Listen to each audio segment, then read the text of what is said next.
한 주간 정치권을 뜨겁게 달궜던 이슈를 분석해보는 시간이죠. 수요 정치 토크 시간입니다. 안녕하세요. 안녕하세요. 반갑습니다. 네, 오늘도 변함없이 세 분 함께 자리했습니다.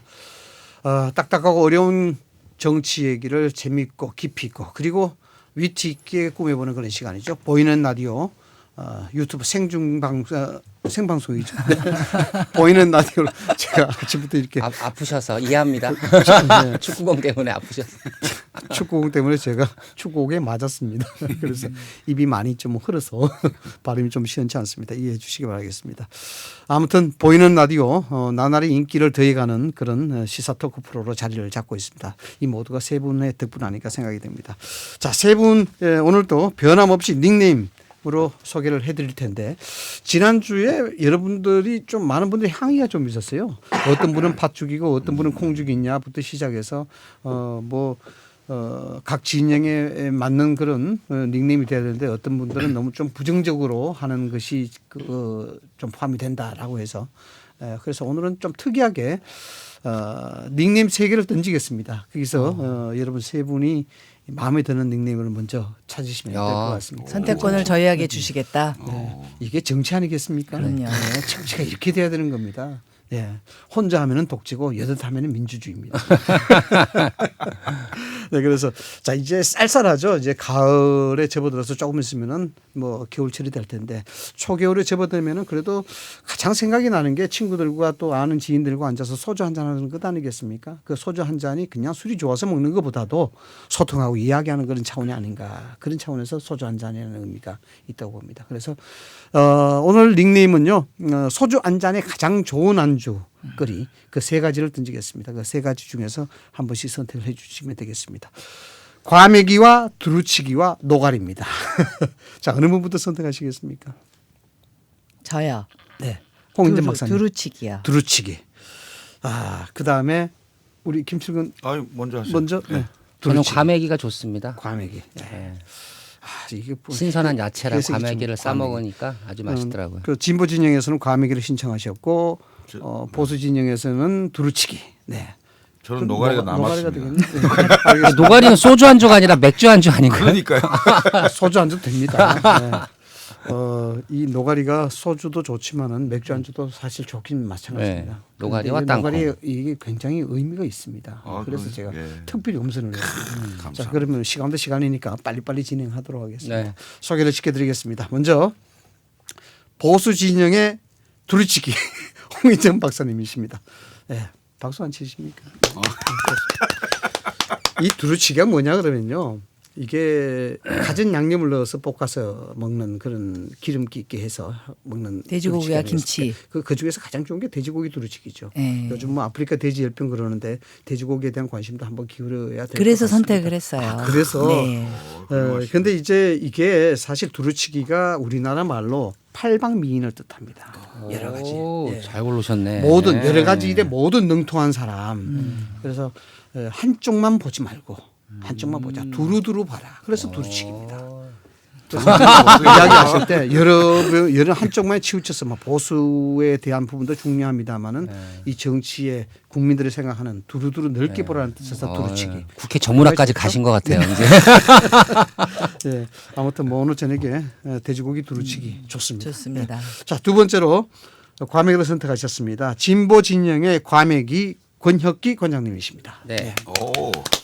정말 이거 선택 잘하셨어요. 일단 과메기 진짜 생각나네요. 진짜. 일단 저를 우군으로 만들 수가 있습니다. 포항. 제가 포항. 맞아요. 근데 포항이시죠? 이 과메기는요 용기가 필요합니다. 왜냐하면 비린내도 나고 물컹한 느낌이 있어서 일단 먹고자 하는 용기가 있고 그 용기를 내서 먹고 난 뒤에는 맛을 잊을 수가 없는 게 과메기죠. 그만큼 영양도 좋고 맛도 좋다는 맞습니다. 겁니다.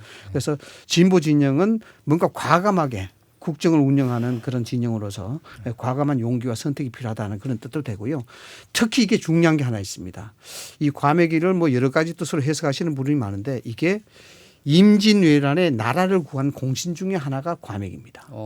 네. 원래 과메기가 꽁치로 하는 것이 아니고 청으로 하는 것이거든요. 청으로 하는 것인데 임진왜란 때 이수신 함대 있어 말이죠. 이 청어가 굉장히 풍부했다고 그럽니다. 그 바다가에 청어가 굉장히 풍부했는데 이 청어를 말려서 군량미로도 쓰기도 하고 팔아서 이 무기도 구입하기도 하고 막 이렇게 했대요. 그래서 청어가 없었으면은 이수신 함대가 꾸려나기가 힘들 것이다. 네. 그래서 임난을 구한 1등 공신이 과맥이랍니다. 어이구야. 과맥에 그런 깊은 뜻이 깊은 있는지 뜻이 몰랐네. 있습니다. 그래서 진보 진영이 그런 뜻을 좀 잘 새겨 주셨으면 하는. 노가리가 기대되네요. 이제 갈수록 점점 더 좋아지니까. 네. 자 마지막으로 나라를 시간이 구한 없습니다. 것까지 갔습니다, 지금. 이게 인터벌이 너무 기다고 지적들을 많이 하셨어요. 자 마지막으로 중도교육 진영의 노가리입니다. 김철근 교수님이십니다. 기대됩니다.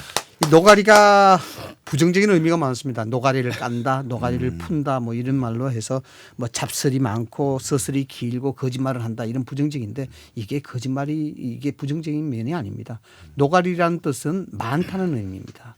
노가리가 명태새끼죠. 명태알이 엄청나게 많지 않습니까? 그렇죠, 그렇죠. 네. 수가 많다. 그리고 서민의 가장 대표적인 술안주기도 합니다. 이게 얕은 불에 약한 불에 구워서 노릇노릇하게 하는데 이게 소통을 그만큼 많이 한다는 뜻입니다. 그래서 실질적으로 아주머니들이 노가리를 까면서 수다를 나누는 것을 이게 노가리를 깐다라고 표현을 해요. 예, 노가리 그 명태 알이 숫자가 엄청나게 많고 그래서 소통의 진정한 수단이 노가리를 푼답니다. 사실. 네. 그런 측면에서 지금 중도교육 진영은 보다 많은 사람들을 접촉을 해야 되고 보다 많은 확장을 해야 되지 않겠습니까? 그 노가리의 명란 알처럼 엄청나게 많은 그런 의미를. 하여튼 해석은 잘하신다 오늘 보니까. 힘듭니다. 이거. 탁월하십니다 아주. 아우, 네, 힘들어. 책을 내시라니까. 책을 대박이고 베스트셀러. 오늘 뭐 토크하지 말고 이 얘기나 할까요? 그러니까요. 그게 좋을 것 같아요. 네, 아마 그 애청자분들 참 머리가 지끈지끈 하실 거예요. 요즘 뭐 지구 전국이죠. 그래서 자 본격적인 토크로 들어가도록 하겠습니다. 먼저 이 문제부터 간단하게 좀 짚고 넘어가야 될 것 같습니다. 간단할지 아니면은 뭐 이 얘기로 끝나게 될지 두고 봐야 되겠는데 오늘 조국 전 장관의 부인인 정경심 교수에 대한 구속영장 실질심사가 진행이 됩니다. 55일 동안 진행되어 왔었는데 검찰 수사의 분수령이 여기서 결정이 되집니다. 어느 쪽이든지 참 상당한 파장이 좀 있을 것 같은데 문제는 말이죠. 증거인멸 혐의하고 건강 문제 이게 관건이라는 얘기가 오늘 아침 언론 보도에 많이 나오고 있습니다. 어느 쪽이 더 무게가 실릴지 이 부분을 좀 다양한 각도로 해석을 해봤으면 하는데 김철근 교수님부터 하시겠습니까? 네. 노가리를 먼저 푸시죠. 노가리. 바로 적용했네. 우선 뭐 법원의 판단이죠. 판단이고 그다음에 판사가 어떻게 판단을 할지 그건 지켜봐야 되겠습니다만은 보통 국민들이 봤을 때 뭐 현행 법률위의 국민정서법이라는 게 정서법. 네. 있는데 지난번에 그 조국 동생의 영장 기각이 이게 뭐 사법농단 아니냐 사법부마저도 뭔가 친정권적인 게 아니냐 이런 그 반발들이 굉장히 많았잖아요. 네. 많았고 특히 그 피의자들이죠. 실질 심사를 받는 피의자들이 재벌스러운 모습 그다음에 이 가족은 유독 건강 문제를 갖다 내는 유독 건강 문제가 많다. 뭐 이런 것들 때문에 상당히 국민들도 불편해하는 상황이었거든요. 근데 이제 오늘도 지금 건강에 관련된 부분이 있긴 합니다만은 이게 국민적 관심사이고 집중시켰던 거기 때문에 또 지난번에 어떤 조국 동생의 사안도 있고 하기 때문에 기각 사안도 있고 하기 때문에 법원의 판단도 굉장히 신중할 겁니다만은 정치적으로 조금 뭐 고려를 한다는 얘기입니까? 정서를 고려한다고 봐야 되나요? 아니 이제 그 국민적 관심을 가지고 있는 사안에 대해서는 국민정서법을 물론 뭐 법률에 따라서 판단을 하겠지만 그런 것이 전혀 고려되지 않을 수는 없는 거 아닌가 이런 생각이 좀 드는데요. 네. 실제로 이제 그 적용 법이 지금 11개 아닙니까? 네. 아까 앵커께서도 얘기했습니다마는 증거인멸, 네. 그다음에 뭐 사문서 위조 행사 뭐 이런 뭐 등등 해서 11가지인데 이게 그 상당히 그 재질로 보면 제가 봤을 때는 좋지가 않아요. 재질 자체가. 왜냐하면 죄를 졌으면 그거에 대해 시인하고 인정하고 이게 아니고 계속 자기가 안 했다는 식으로 거짓말과 발뺌과 또 증거를 없애는 이런 과정이었기 때문에 재질 자체가 굉장히 좋지 않다. 죄질이 좋지 않기 때문에 이런 걸로 본다면 영장 청구가 가능하다. 네. 저는 영장이 발부가 발부될 것에 무게를 좀 두는 겁니다. 홍 박사님은 어떻습니까? 헌법 103조에 네. 법관은 헌법과 법률에 의하여 그 네. 양심에 따라 독립하여 심판한다라고 쓰여 있습니다. 네. 이번에는 아마 사법부가 법대로 양심대로 독립적으로 심사하고 심판할 것입니다. 네. 지금 정 교수가 검찰이 파악한 혐의가 11개 되고 그중에 상당수가 징역형에 해당되는 중대범죄가 있어요. 그리고 증거인멸 시도라고 볼 만한 행위도 있다는 점을 고려할 때 아마 사법부는 검찰의 구속영장 청구, 검찰도 구속영장 청구가 불가피하고 법원도 그렇게 판단하지 않을까. 그리고 모든 국민이 지켜보고 있기 때문에 법과 양심에 따라서 올바른 판단을 내리실 것이라 기대를 합니다. 헌법에 의한 법관의 양심에 대해서 얘기를 해주셨는데, 그렇다 그러면 우리 권혁기 원장님, 이게 그 건강에 대한 부분은 진단서는 제출했다 그러죠? 네, 어떻게 보십니까? 근데 이제 이제 건강 조국 전 장관 동생도 이제 그 건강상의 이유를 명기를 해서 마치 이제 그것 때문에 불구속이 된 것처럼 네. 비춰졌는데 구속 영장이 발부되냐 기각되느냐의 핵심적인 요소는 결국은 이제 말씀하신 것처럼 범죄의 어떤 과중, 그렇죠. 구속 사유에 사유가 되느냐, 해당되는 되지 않느냐. 네. 범죄냐 아니냐 이거에 대한 판단인 것 같고요. 그 정경심 교수의 건도 마찬가지인 것 같습니다. 이제 11개의 혐의로 기소를 했는데 사건을 크게 보면 이제 표창장 위조 그리고 이제 그 사모펀드 운영에 개입한 것 이 두 가지 사건에서 다 파상된 범죄이거든요. 네. 근데 표창장 위조 같은 경우는 이 최승희 총장의 증언을 토대로 총장의 결재를 득하지 아니하고 이민할인 도장을 몰래 찍은 죄로 이제 기소가 됐는데 이 혐의를 오늘 그 구속영장에서 그대로 검찰이 공소를 유지했는지 아니면 중간에 압수수색을 통해서 나왔던 보도처럼 뭐 컴퓨터로 오려 붙이기를 한 그 혐의로 편집한 정황이 바꾸었는지 있는지. 네, 네. 이것도 이제 중요한 포인트일 것 같고요. 이제 법조계의 의견을 보면 그 정경심 교수에게 유리한 증언을 하는 학교 관계자들도 많아서 이 부분은 좀 다툼의 여지가 있다. 그 부분도 다툼을 할 것이다. 이렇게 좀 해석하는 것 같고요. 실제로 영장이 발부되느냐 기각되느냐의 포인트는 결국 사모펀드와 관련된 것이라고 합니다. 왜냐하면 사모펀드에 이것이 이제 형량도 굉장히 높은 그렇죠. 혐의이기 때문에 그래서 이제 검찰은 정경심 교수가 사실상 사모펀드에 개입을 하고 운영을 한 것으로 보고 일단 자본법 위반으로 기소를 한 거고 변호인단 입장은 단순한 투자자이고 오촌 동생에게 돈을 빌려준 대출의 관계지 펀드를 운영하거나 개입한 적은 없다. 이렇게 이제 대립하고 있는 거죠. 그렇죠. 이 부분에 대한 법정의 판단에 따라서 일단 영장이 발부되느냐 기각되느냐의 가장 중요한 포인트가 될 것 같습니다. 이게 영장이 발부되고 기각되고 이게 엄청난 파장일 텐데요.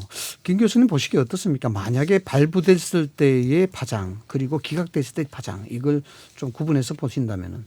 아니 근데 발부됐을 때는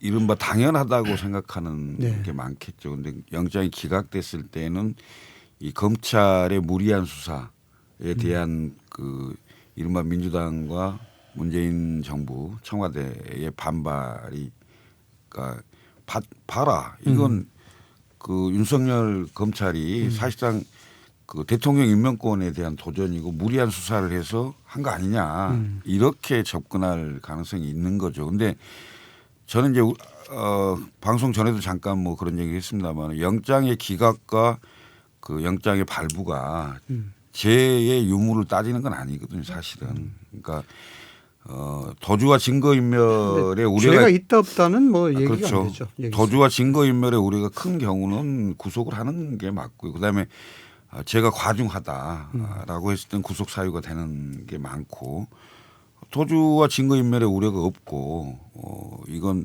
법정에서 다툼의 여지가 있다. 이랬을 경우는 기각될 가능성이 있는 거잖아요. 이런 그렇죠. 걸로 봤을 때는 최종적으로 법원의 판단이 1심, 2심, 3심까지 갔을 때 이제 유무죄가 나오는 건데 네.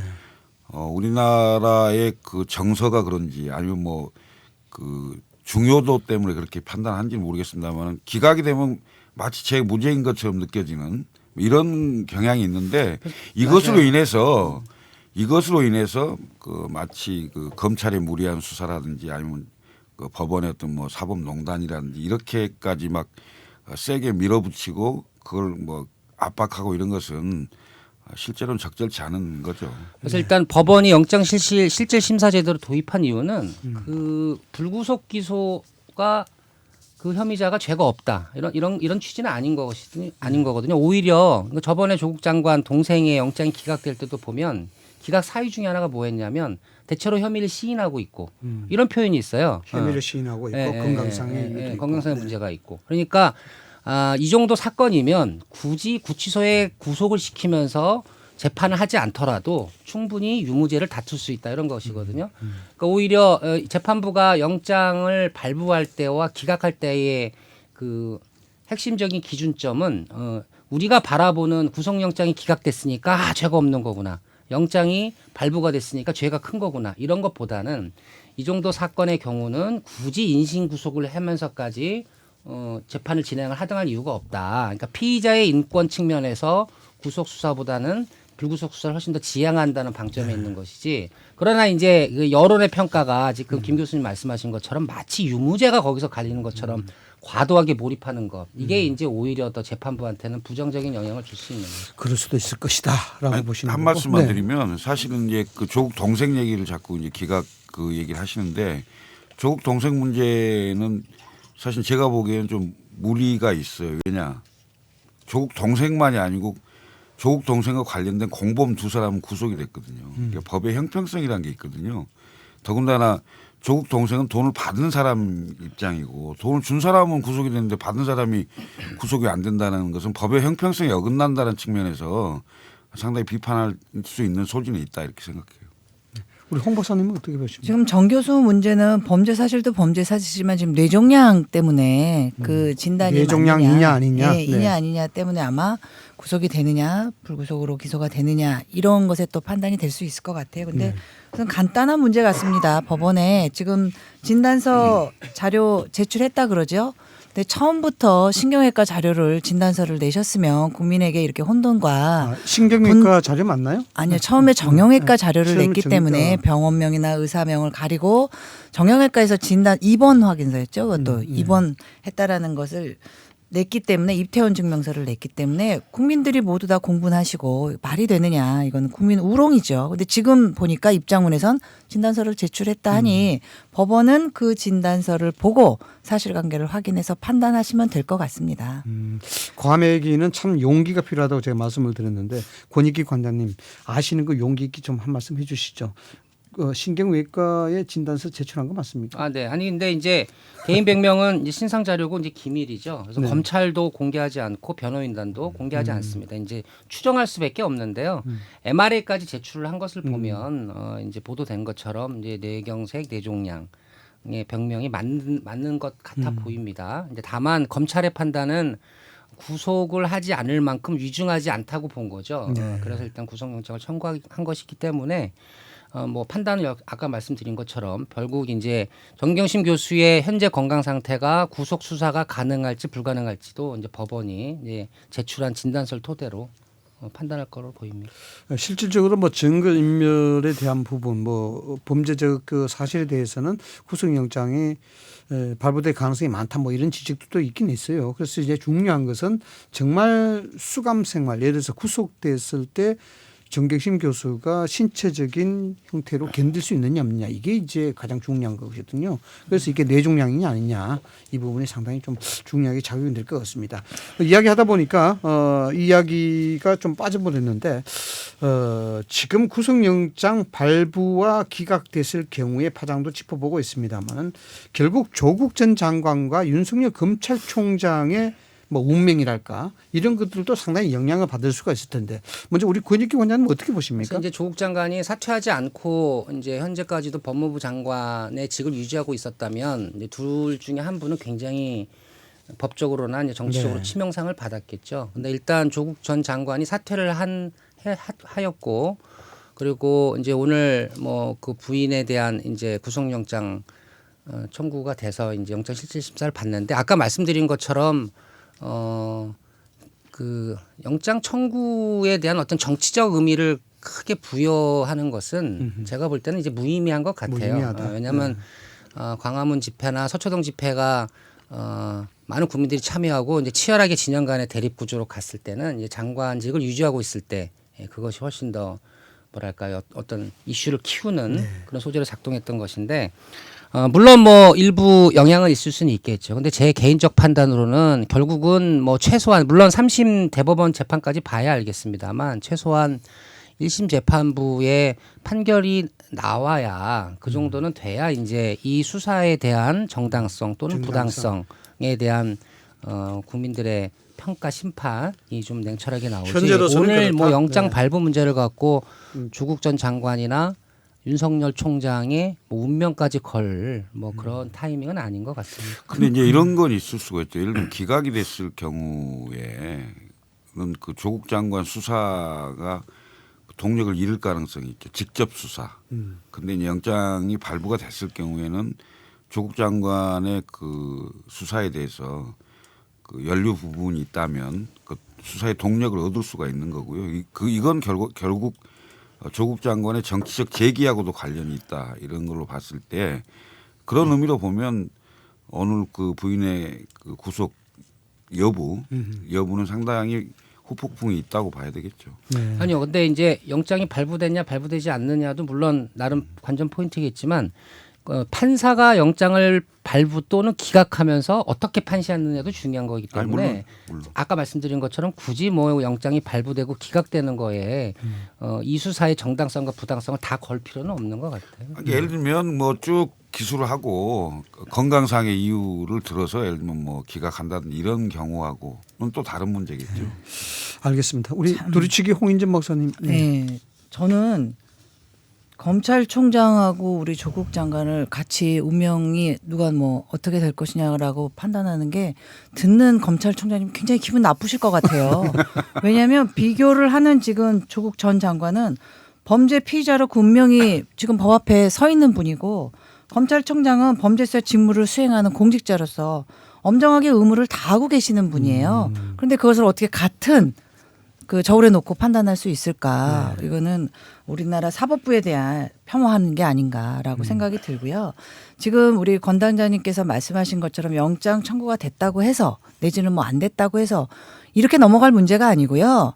지금 국민이 한 2개월간 극한 대립으로 갔습니다. 왜냐하면 조국 교수 조 교수를 전 장관으로 임명했기 때문에 국민이 분열했어요. 그리고 그 부인이 지금 오늘 영장 실질 심사를 받는 입장이 됐고요. 동생도 연루가 돼 있고요. 조국 장관은 국민한테 감사해야 될 게 하나가요. 전 가족이 건강검진 받았잖아요. 동생분은 디스크로 수술까지 하셨고요. 부인은 조국 뇌종양까지 장관에 대한 갔잖아요. 뒤끝이 좀 나오신 것 같아요. 그런데 지금도 살아났어. 이제 영장 심사를 가지고 뭐 판단할 일이 이게 아니고요. 국민에게 사죄하셔야 됩니다. 네. 이렇게 넘어갈 문제는 아니고요. 정말 이번에 영장 청구가 되면 그 조 교수가 나와서 직접 사과를 하셔야 됩니다. 법에 나중에 3심까지 가서 3심까지 버티실지도 모르겠지만 그러기 전에 사과를 하셔야 됩니다. 그게 국민에 대한 도리라고 봅니다. 30까지는 가야죠 당연히. 가실 것 같아요. 그분은 아무튼 뭐 3까지 가실 것 같아요. 네, 건강검진도 받고 그럼요. 뭐 디스크 수술도 하고 두루치기도 합습니다. 건강보험 우리 제도에 대해서도 감사를 해야 됩니다. 알겠습니다. 이 조국 전 장관의 부인인 정경심 교수의 오늘 구속영장 실질심사. 사실 뭐 여기 저를 포함해서 세 분 모두 다가 법률적 전문가는 아니니까 네. 잘은 모릅니다만은 여러 가지 정치적 파장이라든가 전국 상황을 고려했을 때 어떨 것인가에 대해서 한번 우리가 짚어봤는데 뭐 지켜봐야죠. 뭐 끝까지. 오늘 저녁과 내일 아침 정도면은 결론이 나온다 그러니까 예, 지켜봐야 될 것 같습니다. 자, 이게 이 문제도 한번 짚어봐야 될 것 같아요. 좀 시작할 때 오프닝 멘트로 여러분께 소개를 해드렸습니다마는 문재인 대통령이 취임 후 4번째로 국회 예산안 시정연설을 했습니다. 여기 지금 오늘 아침 언론에는 뭐 다양한 평가가 있더라고요. 여러 가지 해석도 또 분분한데 어쨌든 이 메시지에 보면은 공수처 설치, 검찰 개혁 뭐 이런 부분에 상당 부분 좀 시간을 할애했다 이렇게 이제 평가가 되는데 우선 이 메시지에 대한 세 분의 평가부터 간단하게 좀 들어보도록 하겠습니다. 어느 분부터? 저는 그 대통령 연설을 들으면서 백설공주가 생각이 났어요. 거울아 거울아 세상에서 누가 제일 예쁘니? 거울아 거울아 대한민국에서 누가 제일 이 정권을 잘 이끌고 나가고 있니? 라는 생각이 딱 들더라고요. 사실은 국회까지 오셔서 예산 때문에 시정연설 하시면 네. 사실은 국민에게 먼저 이 분열을 일으킨 것에 대해서 사죄를 하시고 그다음에 뭔가 다른 얘기를 하셨어야 되는데 시작에 사과 말씀이 없으셨죠. 그리고 공정만 27번 언급하셨다고 해요. 그러니까 듣는 분들이 요즘에 미세먼지가 다시 나타나고 있는데 답답하셨을 것 같아요. 왜 저렇게 말씀을 하실까. 차라리 국민께 솔직하게 본인 입장을 말씀하시고 그다음에 뭐 예산 문제라든지 공수처 문제라든지 말씀하시면 듣는 야당에서도 예의를 표하셨을 텐데 아마 야당이 화를 내거나 X자를 하거나 이러한 모습들을 보인 거는 저는 솔직히 그 모습이 좋은 모습이라고 보지는 않습니다. 백설공주가 생각이 났다. 예, 거울아 거울아 누가 제일 잘하고 있니?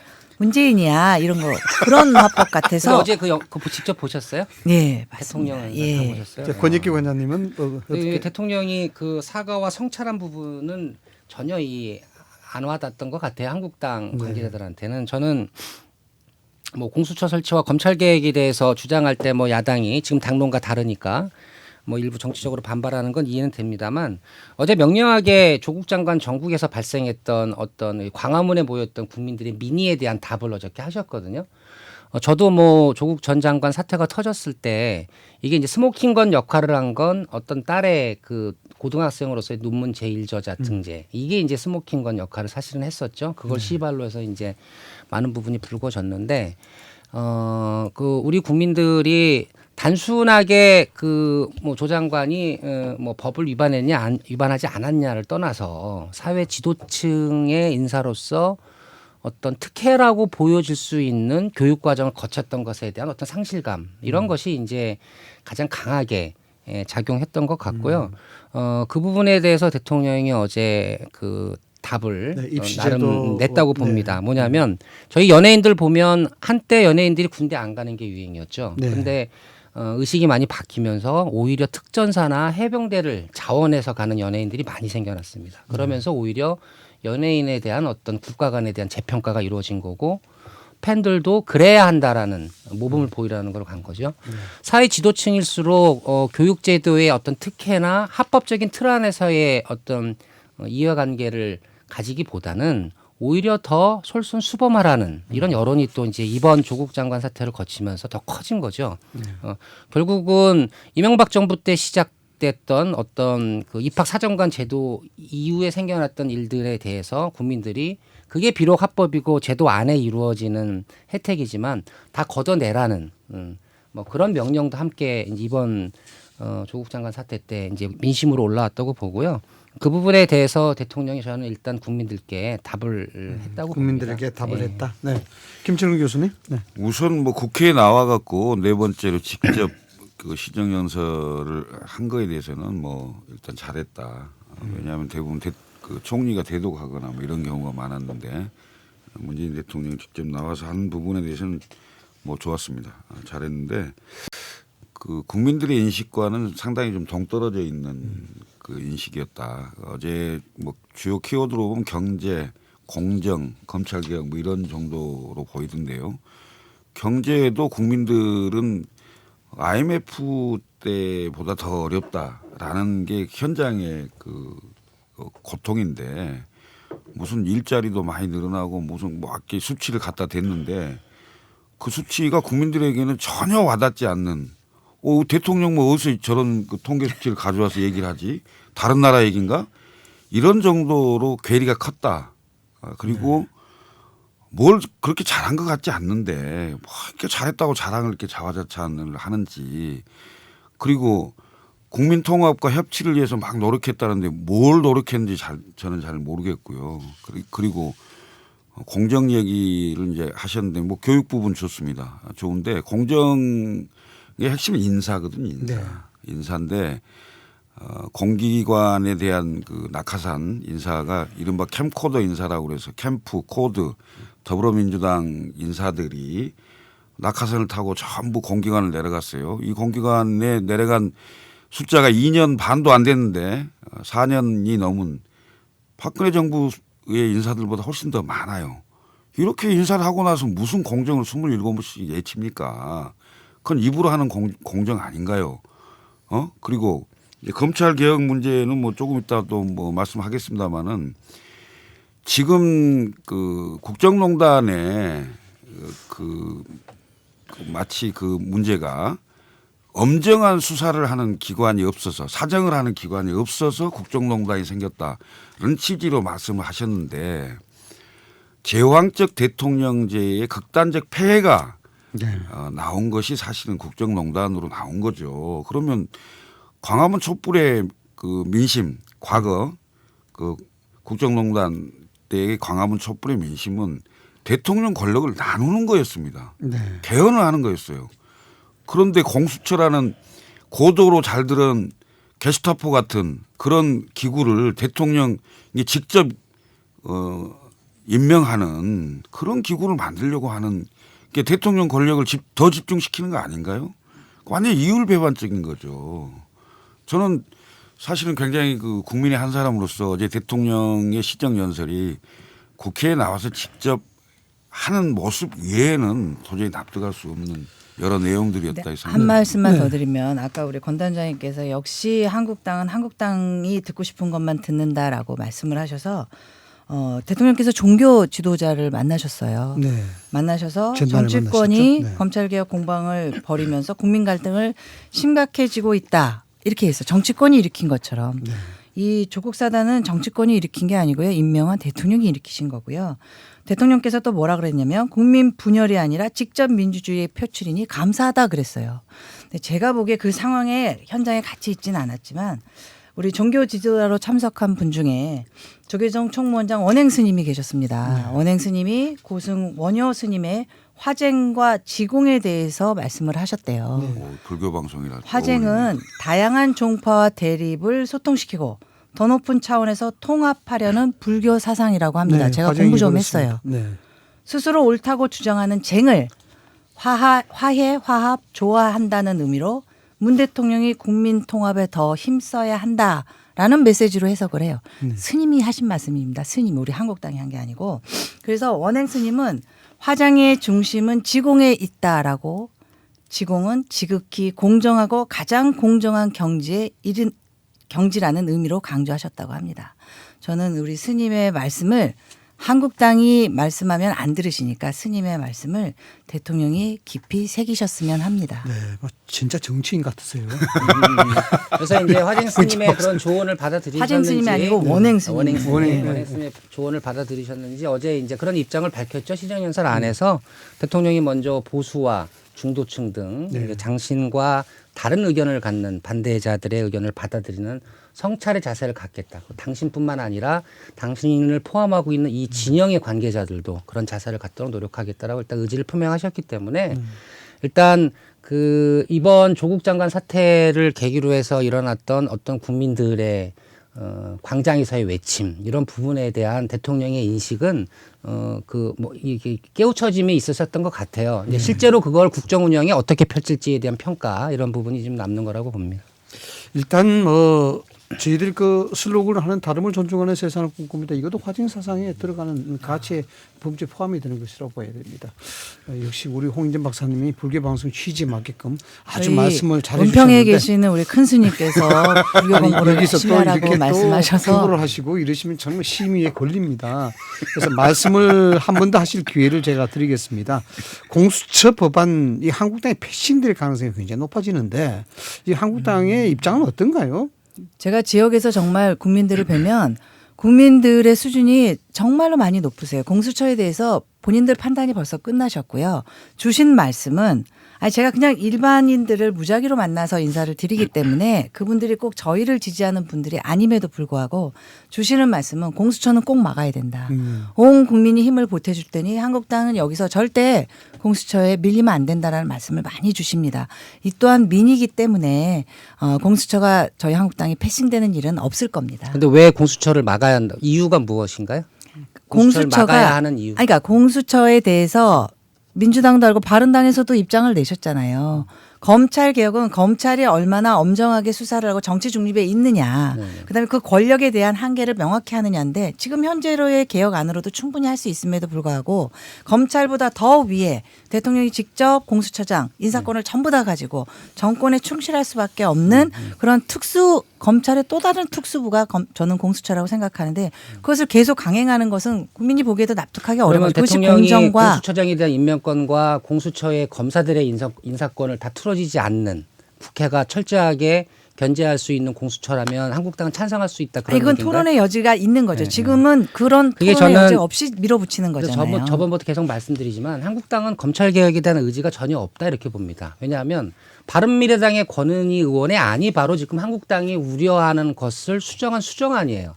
그러니까 지금 한국당이 주장하는 건 뭐 따져보면 그렇지도 않습니다만 대통령이 공수처장을 임명하고 공수처의 검사를 대통령이 임명하기 때문에 정권 연장의 도구다 이렇게 비판하시면서 아예 공수처 설치 자체를 반대하시죠. 바른미래당은 입장이 좀 다릅니다. 권인희 의원 안을 보면 그래서 공수처장을 대통령이 임명은 하되 국회의 동의를 거치자라는 조항으로 수정안을 냈고 검사도 대통령이 임명하는 것이 아니라 공수처장이 직접 임명하게 하여 한국당의 주의 주장의 우려를 불식시키자 이런 수정안이 두 개가 지금 동시에 올라가 있는 것이거든요. 그래서 로직적이고 합리적인 주장을 하려면 이번에 공수처를 아예 설치를 못하게 해야 한다는 것이 아니라 한국당이 주장하는 우려를 해소한 권은희 안으로 해야 한다. 이렇게 주장하는 게 저는 맞다고 봅니다. 우선 검찰개혁의 핵심은 살아있는 권력에 대한 검찰의 수사가 가능하도록 하는 검찰의 정치적 중립이죠. 독립성이 보장되는 게 가장 큰 검찰개혁이고요. 네. 두 번째는 검찰이 그 과도하게 권한을 가지고 있다고 하는 일단 수사권과 기소권, 공소유지권 이런 게 다 검찰 권한 아니겠습니까? 여기에서 검찰과 경찰의 그 수사권에 대한 조정을 하자는 거고 그 법안이 좀 올라와 있습니다. 네. 그래서 사실은 검찰의 검경의 수사권 조정에 관련된 법이 합의가 제대로 된다면 검찰의 권한이 상당히 많이 축소가 되는 거죠. 축소가 되는데 이런 상황에서 또 굳이 예를 들어서 공수처가 필요하다면 그러니까 일단 검경 수사권 조정에 관련된 그 합의를 먼저 하고 그 상황에서도 그래도 고위공직자에 대해서 조금 더 특별히 봐야 되겠다라는 공수처가 필요하다면 그 필요한 상황에서 저는 지금 그 검찰에도 기소와 그 수사권을 분리하는 상황인데 공수처에는 유독 수사권과 그 기소권을 동시에 주고 이건 일단 이율배반적이잖아요. 주고 그다음에 공수처장과 차장 그다음에 검사 수사관에 대한 임명권을 대통령이 다 가져야 된다는 것도 너무 불합리하고 만약 이렇게 가잖아요. 이렇게 가면 어떤 게 연상되냐면 과거 정권의 사직동팀과 대검 중수부가 합쳐진 그야말로 별도의 그 대통령 직할의 특수부가 생기는 이런 걸 연상케 할 수 있는 거기 때문에 정말로 객관적으로 우리나라의 고위공직자들의 비리를 막기 위해서 좀 더 들여다봐야 되겠다 이러면 공수처의 뭐 기소와 수사 분리 요즘 또 세계적인 추세가 마약 수사청, 부패 수사청 뭐 이런 식으로 전문화된 수사청들이 생기고 있는 거기 때문에 그런 식의 어떤 고위공직자 부패 수사청을 만드는 거라면 저는 여야가 정말 머리를 맞대고 논의를 해서 한 걸음 진전시킬 수 있다라고 보고 1차적으로 제가 보기에는 이것을 성사시키는 과정이 되려면 검경 수사권 조정에 관한 법률 이건 빨리 합의가 가능하거든요. 네. 이걸 먼저 합의를 하고 여기서 이 합의를 바탕으로 해서 공수처가 필요하냐 아니냐는 논쟁 그다음에 필요하다면 어느 정도 수준으로 할 거냐 이렇게 가야 된다고 저는 봅니다. 네, 그래서 동의하고요. 저는 이 검찰개혁법안의 의미는 뭐 기소권, 수사권, 민주당 입장에서 보면 임명권, 뭐 동의권 이 논쟁은 저는 무의미하다고 봐요. 솔직히 개인적으로는. 개문발차가 되게 중요하다. 일단 검찰이란 거대한 권력을 견제할 수 있는 견제 장치가 하나 필요하다는 국민적 인식은 있는 것이고 이게 얼마만큼 그 권력에 예속되지 아니하고 국민들이 바라는 것처럼 공정의 칼의 역할을 할 것이냐에 대한 많은 우려들이 지금 야당과 언론에 쏟아지고 있는데 저는 다 받아들일 수도 있다라고 봅니다. 그래서 검찰 개혁에 대한 개문 발표를 해놓고 그리고 공수처가 정말 국민을 위한 권력을 감시하는 기구로 안착될 수 있도록 수차례의 수정을 거쳐가면서 발전시킬 필요가 있다. 그래서 야당에게도 제가 주문하는 것은 아예 공수처 설치를 원천적으로 반대하기보다는 합리적인 방안을 제시하고 그것을 여야가 만장일치로 통과시키는 검찰 개혁안이 이번 국회에서 성사되길 저는 개인적으로 바라는 것입니다. 아니 그러니까 검찰 개혁안이 그 성사되려면 여야가 합의가 가능한 부분부터 먼저 가야 돼요. 그런데 지금 하늘이 두 쪽 나도 뭐 공수처는 한다 하면서 공수처만 먼저 꺼내서 그걸 뭐 밀어붙이기 식으로 하겠다는 식으로 가면 이건 한 걸음도 못 나갈 겁니다. 왜냐하면 지금 뭐 언론에도 너무너무 많이 나와 있습니다만은 OECD 국가 선진국 중에 우리나라 공수처 같은 기구가 있는 나라가 거의 없어요. 거의 좀 유일하게 비슷한 게 있는 게 중국의 국가감찰위원회입니다. 시진핑 들어서 국가감찰위원회 만들어 가장 먼저 한 게 뭡니까? 정적 보시라인 잡아들인 거 아닙니까? 그러면 공수처가 대통령 직할기구화 될 우려가 있는 상황에서 만약 그렇게 되면 야당이 그걸 용인하겠습니까? 민주당이 야당일 때 그걸 용인하겠어요? 자, 이 문제는 여기서 좀 접고요. 지금 시간이 한 6분, 4분 정도밖에 남지 않았네요. 이 문제만 좀 짚고 어르순수 좀 마무리를 해야 될 것 같습니다. 어제 군 인권센터죠. 임태훈 소장이 이걸 제기를 해서 상당히 논란이 됐었는데 황교안 대표가 계엄령 문구와 관련해서 여러 가지 연루가 있다. 이렇게 해서 지금 뭐 곤혹을 치르고 있는 것 같습니다. 우선 이게 어떻게 된 일이고 앞으로 어떻게 될 것인지에 대해서 짧게 좀 짚어보겠습니다. 먼저 권익기 관장님부터 먼저 하실까요? 이제 어제 그 국정감사에서 이제 공개된 자료는 과거에 이제 유학본에 비해서 조금 그 내용이 네. 충격적이었죠. 그러니까 그 당시에 그 요약본이 나왔을 때는 그냥 기무사가 네. 이제 만일의 사태에 대비하기 위한 검토 보고서였다라는 주의 주장으로 그렇죠. 이제 항변을 했었는데 어제 원본을 보니까 이거는 12.12 사태 이와 그 이후에 이제 전두환 보안사령관이 장악한 합수부가 네. 수개월 동안 진행했던 모든 계획안이 다 들어가 있었어요. 예, 그래서 뭐 탱크와 장갑차를 앞세워서 신촌, 명동 등 주요 거점을 다 군이 장악을 하고 그리고 언론에 대한 통제, 그리고 사법부에 대한 장악, 그리고 더 흉측했던 것은 계엄령을 해제할 수 있는 권한을 가진 국회의원들을 체포해서 아예 국회가 돌아가지 않게 하자, 이런 내란 업무 수준의 계획안이 작성이 됐다는 것이죠. 이런 계획안이 황교안 대통령 권한대행 시절에 군에서 작성이 됐었고 그리고 그 문건 안에 보면 그것이, NSC와 긴밀하게 협의해서 전부처 공무원들을 시급하게 장악해야 한다라는 내용이 있기 때문에 황교안 대통령 권한대행이 임기 중에 3번의 NSC를 주재해서 인권센터의 주장에 따르면 황교안 대통령 권한대행도 인지를 했을 가능성이 있다. 이런 의혹 제기를 일단 어저께 한 거죠. 이 부분에 대한 반론은 그냥 우리 홍인진 박사님께서 좀 해주시죠. 가슴이 답답합니다 정말. 이거 현 정부에서 특별수사단 만들어서 수사했죠, 권 단장님. 그때 청와대에 계셨었죠. 네. 수사했죠. 네. 수사 결과 어떻게 제가 나왔습니까? 수사하지는 않았습니다. 아니, 그러니까 춘추 관장이셨으니까 기자단한테 브리핑을 하던 자료가 결과가 어떻게 나왔습니까? 네? 결과가 어떻게 나왔어요? 기소 현 중지했죠. 정부에서 기무사령관이 미국으로 도피해서 추가 수사가 필요한데 실제로 기무사령관의 상부층 그러니까 수사를 했는데 그분이 도피를 해서 도피한 상태이기 때문에 실제로 어느 선까지 보고됐는지 추가 수사가 필요한 상태라 일단 기소 중지 상태로 수사가 이 정부 참 일단락되는 무능해요. 거죠. 그분 잡아오세요. 그래서 밝히시면 되잖아요. 그렇죠? 기무사 문건이 지금 나갔는데도요.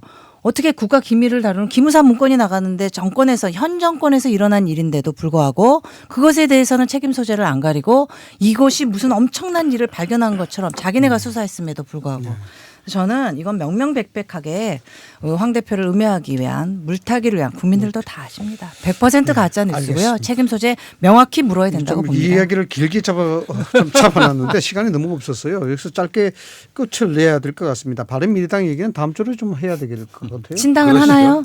신당은 하나요? 예스나 노로 대답해 주십시오. 신당합니까? 중간입니다. 알겠습니다. 오늘 진보 진영의 과메기 권익위 노가리입니다. 원장님. 예. 노가리. 네. 그다음에 과메기. 중도계획 진영의 노가리 김채훈 노가리. 교수님. 그리고 보수 진영이죠. 두루치기요. 네, 두루치기. 이렇게 해서 정말 쌀쌀한 저녁에 소주 간지 같은 소주 안주 간 오늘 저녁은 저는 반드시 과메기를 먹겠습니다. 자, 이것으로서 금융 수요 정치 토크 마치도록 하겠습니다.